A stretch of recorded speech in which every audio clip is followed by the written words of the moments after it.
Hello दोस्तों, नमस्ते, प्रणाम। मैं हूँ सुनैना मौर्य। सुनैना गीत संगीत के चैनल में आप सभी का स्वागत है। तो कैसे हैं आप लोग? उम्मीद करते हैं अच्छे होंगे, स्वस्थ होंगे, मस्त होंगे और अपने अपने काम में, परिवार में व्यस्त होंगे। तो लेकर के आए हैं एक बहुत प्यारा सा देवी गीत है, आप लोग सुनिए और प्यारा प्यारा कमेंट करके बताइएगा। और अगर चैनल पे नए हैं तो चैनल को सब्सक्राइब कर लीजिए, लाइक करिए, शेयर करिए और बहुत प्यारा प्यारा कमेंट करिएगा। आप लोग कमेंट करना मत भूलिएगा। जो भी वीडियो देखिएगा तो कमेंट ज़रूर कीजिएगा आप लोग।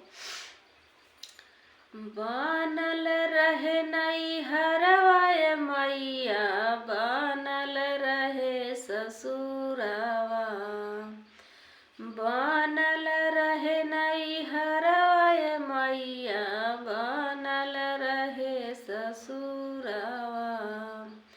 ऐसन बरवा दिहाए मैया, सजल रहे सेनुरवा।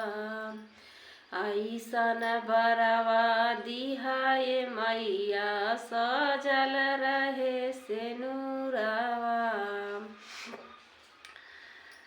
नैहर में मांगी भैया भतीजवा, ससुर में लहुरा देवरवा।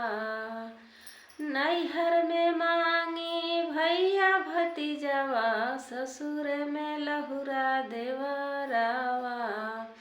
ऐसन बरवा दिहाए मैया, सजल रहे सेनुरवा। ऐसन बरवा दिहाए मैया, सजल रहे सेनुरवा।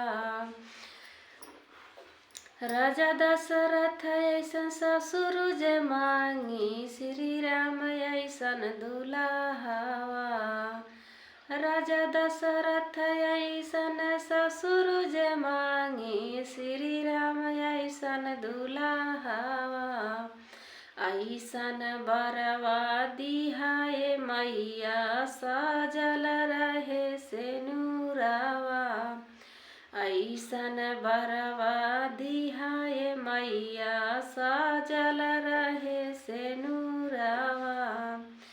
कौशल्या ऐसन ससुइया मांगी, लवकुश ऐसन ललनावा।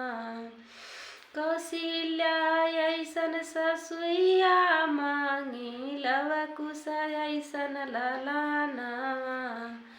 ऐसन बरवा दिहाए मैया, सजल रहे सेनुरवा। ऐसन बरवा दिहाए मैया, सजल रहे